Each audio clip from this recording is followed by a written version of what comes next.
to the New York City mayoral race, which of course has become a bellwether for Democrats across the country, including the leader of the Democrats in the House and the leader of the Democrats in the Senate.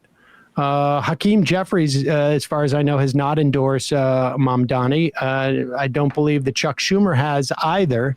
It's been 3 weeks since the primary. My understanding is that he won the Democratic primary, and he is the Democratic nominee. But you have Hakeem Jeffries out there pushing the any type of lie to try and characterize Mamdani as anti-Semitic, despite the fact that he was cross-endorsed during the race by the highest Jewish elected official in New York City, Brad Lander. Nevertheless, Andrew Cuomo has made it official, ladies and gentlemen, with this stellar video he released on what the kids call social media. Oh, yeah, he decided to go outside. I mean, we know he doesn't live in New York City, so he probably took a car service to Manhattan, where he's been occasionally staying at his daughter's swanky apartment. And he goes Zorons outside all the time, talking to New Yorkers and creating actual energy and grassroots support. Maybe I'll leave a conference room or a town car on occasion and stand outside for my relaunch. I'm something of a Zoran myself. Does he have a humiliation fetish? Let's play this video first, and then we'll comment. Hello, I'm Andrew Cuomo. And unless you've been living under a rock, you probably know that the Democratic primary did not go the way I had hoped. To the 440,000 New Yorkers who voted for me, a sincere thank you. Thank you for believing in me, in my agenda, and in my experience. And I am truly sorry that I let you down. But as my grandfather used to say, when you get knocked down, learn the lesson and pick yourself back up and get in the game. And that is what I'm going to do. The fight to save our city isn't over. Only 13% of New Yorkers voted in the June primary. The general election is in November, and I am in it to win it. We got to go back a little bit, but I want to make it clear. We did not slow this video down. We did not put any type of filter on him to make it look like he was speaking after having a small mini stroke, or that he had to articulate the words that he was saying and read them off of the whatever the cue cards that he had there. I just want to make that absolutely clear. And we also did not play around with the editing. You're wondering why at certain times he just breaks away. I mean, it's almost like the people who were shaking his hand were saying, "I'm sorry, you lost, you're gone." And also, let's also be clear. This story about like the numbers, 13% of New Yorkers voted. Mamdani got the highest vote tally of any New York City mayoral primary that has been on record. In history. In history. So to be clear, if there's any metric to go by here, he is already one of the most successful mayoral candidates that we've seen in this city. But all right, continue, because Cuomo, I want to hear Cuomo's fake story about his grandpa. The fight to save our city isn't over. Only 13% of New Yorkers voted in the June primary. The general election is in November, and I am in it to win it. My opponent, Mr. Mamdani, offers slick slogans, but no real solutions. We need a city with lower rent, safer streets, where buying your first home is once again possible, where childcare won't bankrupt you. That's the New York City we know. That's the one that is still possible. You haven't given up on it, and you deserve a mayor with the experience and ideas to make it happen again, and the guts to take on anyone who stands in the way. Every day I'm going to be hitting the streets, meeting you where you are, to hear the good and the bad, problems and solutions. Because for the next few months, it's my responsibility to earn your vote. So let's do this. I'll see you out there. Oh, steaming with energy.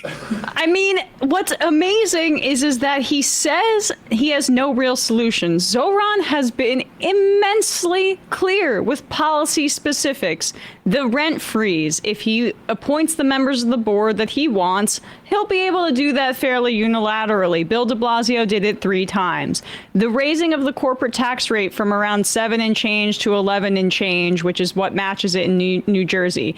Yeah, he'll have to get Hochul on board with that.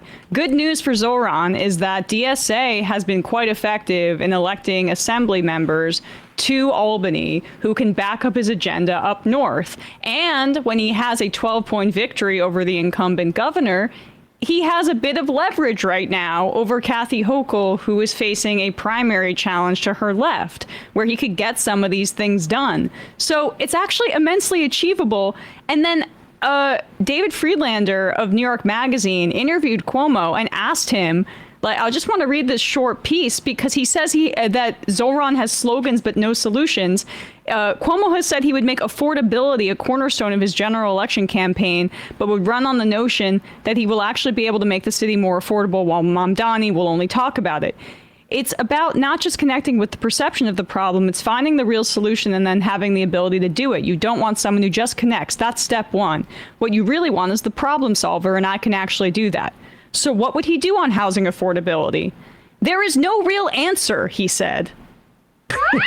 What? Wait, what? The key is not to freeze the rent, but to build a lot more affordable and market rate housing, so abundance, while broadly broader affordability can only be tackled by making government more efficient and cutting taxes. That is really the only truth. That's not pithy or sexy, I know, but that's also the truth. That's the dark thing of we're dealing with these elite liberals, which is you look at what happened in the UK. They're doing Doge, but it's just the Labour Party doing it. There is a constituency to attack government as the problem that has existed from Bill Clinton and the DLC in the late 80s to now, and they're Vichy.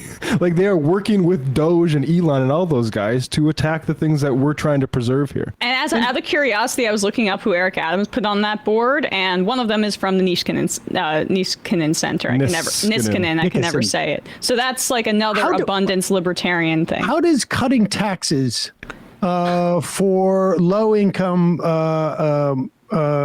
New Yorkers help affordability? I mean, of the city. What taxes is he talking about? It's just a way to sort of like a sop to his wealthy benefactors.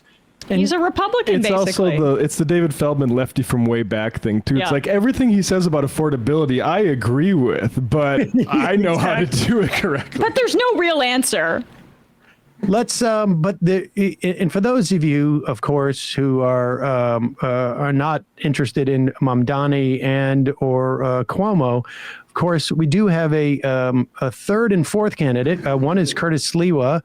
You can check him out. I think he's still doing a radio show. I'm not sure. Or, of course, there's Eric Adams, who's out there really, concerned about what Hakeem Jeffries alluded to. That, of course, is I'll let Eric Adams say it. He's running on the anti-Semitism party.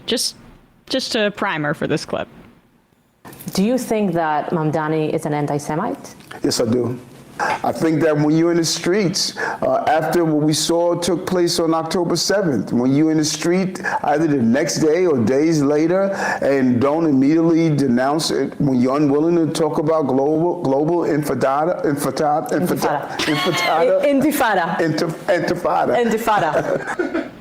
He's so proud of him. Gosh, our get rid of. There's too many frittata. That's the problem.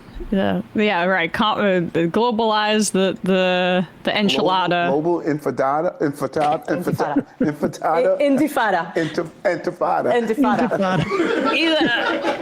Demonize the Muslim fella. Demonize the Muslim fella, right? Are we sure it's not the antisemitism.com party? Like, this is so low rent. It says .com. Is it going to say .com? No, I'm making a joke. Oh God.